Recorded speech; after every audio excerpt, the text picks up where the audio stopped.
Good morning students. आज दिनांक 25/4/2020 की कक्षा में विषय पर चर्चा करने से पूर्व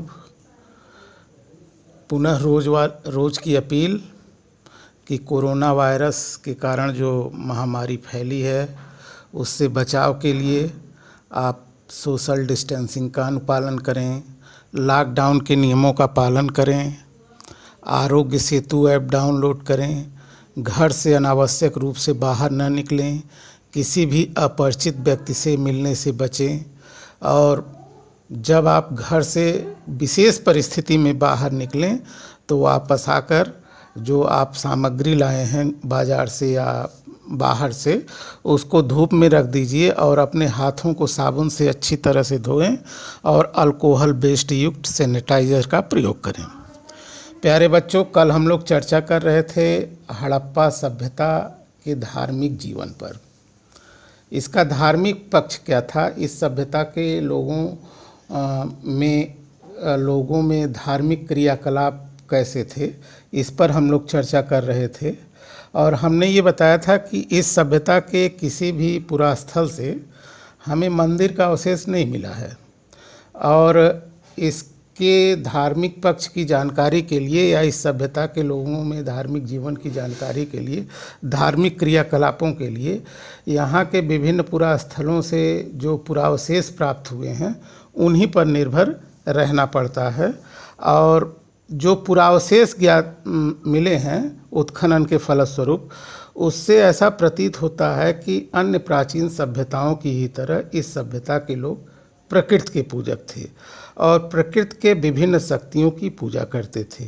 वे बहुदेववादी थे। आज भी हिंदू धर्म में बहुदेववाद का प्रचलन है। बहुदेववाद का मतलब बहुत से देवता, कई सारे देवताओं की पूजा करना, इसी को बहुदेववाद कहते हैं। तो आज के हिंदू धर्म की ही तरह हड़प्पा सभ्यता के लोग भी जो है वो बहुदेववादी थे और इसी क्या कहते हैं प्रकृति पूजा और बहुदेववाद के आधार पर कुछ पुरातत्वविदों ने सिंधु सभ्यता और सुमेरियन सभ्यता के बीच धार्मिक समानता स्थापित करने की बात कही है, परंतु यह समानता जो है वो उचित नहीं है। अगर तर्क की कसौटी पर इसको कसा जाए तो ये बात, उनकी बात जो है, उनका ये विचार जो है वो खरा नहीं उतरता है। कारण कि जो सुमेरियन सभ्यता के लोग थे निश्चित रूप से प्रकृति के पूजक थे, बहुदेववादी थे, लेकिन सुमेरियन सभ्यता में जहाँ हमें पुरोहितों और पंडितों का स्पष्ट प्रभाव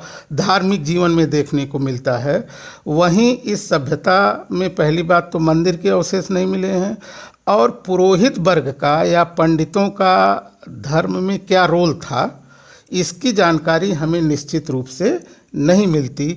तो हम ये कह सकते हैं कि ये लोग प्रकृति और बहुदेववाद के तो पूजक थे, लेकिन पंडितों का या पुरोहितों का जो रोल था उसको लेकर सिंधु सभ्यता और सुमेरियन सभ्यता के बीच एक स्पष्ट अंतर दिखाई देता है, क्योंकि सुमेरियन सभ्यता में पुरोहित वर्ग का स्पष्ट प्रभाव था और सिंधु सभ्यता में इस पुरोहित वर्ग का क्या रोल था इस पर कोई निश्चित मत या निश्चित मत नहीं है या कोई निश्चित जानकारी नहीं है।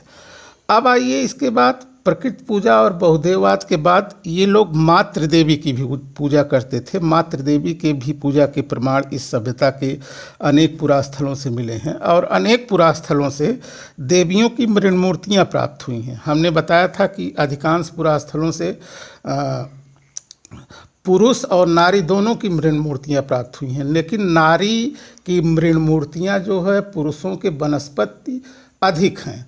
और दूसरी चीज़, हमने जब हड़प्पा सभ्यता के सामाजिक जीवन पर हम लोग डिस्कस कर रहे थे, चर्चा कर रहे थे, तो उसमें हमने बताया था कि नारी मृण मूर्तियों का वो बहुत अधिक संख्या में मिलना, इस आधार पर जो है विद्वानों ने ये कहा कि ये समाज जो है वो फीमेल डोमिनेटिंग था, मातृसत्तात्मक था। ठीक है, आज का समाज कैसा होता है, वो पितृसत्तात्मक है। आज का समाज पितृसत्तात्मक होता है क्योंकि घर में जो महत्वपूर्ण निर्णय लिए जाते हैं वो पिता के द्वारा या पुरुषों के द्वारा ही लिए जाते हैं। महिलाओं के द्वारा नहीं। लेकिन तब क्या था, जो महत्वपूर्ण निर्णय लिए जाते थे, जो समाज था वो जो है वो मातृसत्तात्मक था। तब महत्वपूर्ण निर्णय महिलाओं के द्वारा लिए जाते रहे होंगे। तो इस सभ्यता के लोग, हम बता रहे थे कि मातृ देवी की भी पूजा करते थे, क्योंकि पुरास्थलों से कई देवियों की मृण मूर्तियाँ प्राप्त हुई हैं। ऐसी मूर्तियाँ समकालीन पश्चिम एशिया के सभ्यता में भी प्राप्त होती हैं। ये मूर्तियाँ मातृ देवी अथवा प्रकृति देवी की है। अतः ये कहा जा सकता है कि इस सभ्यता के लोग मातृ देवी की पूजा किया करते थे। यहाँ के जो पुरावशेष हैं, विभिन्न पुरास्थलों से जो पुरावशेष प्राप्त हुए हैं, उसमें एक पुरावशेष में, एक चित्र में स्त्री के पेट से एक पौधा निकलता हुआ दिखाई देता है, और इससे ये ज्ञात होता है कि इसका संबंध जो है वो पृथ्वी की देवी अथवा पौधों की उत्पत्ति और लोगों के विश्वास से था। एक और दूसरे चित्र में एक स्त्री पालथी मारकर बैठी है और इसके दोनों ओर पुजारी हैं। संभवतः इसी से भविष्य में शक्ति की पूजा, मातृ पूजा और देवी पूजा का प्रचलन हुआ होगा। इसका प्रभाव आज भी हिंदू धर्म में देखने को मिलता है, और इस सभ्यता में मातृ देवी के अनेक रूप देखने को मिलते हैं। और हम आपको बता दें कि कुछ मृण मूर्तियाँ ऐसी भी प्राप्त हुई हैं, मिट्टी की मूर्तियाँ।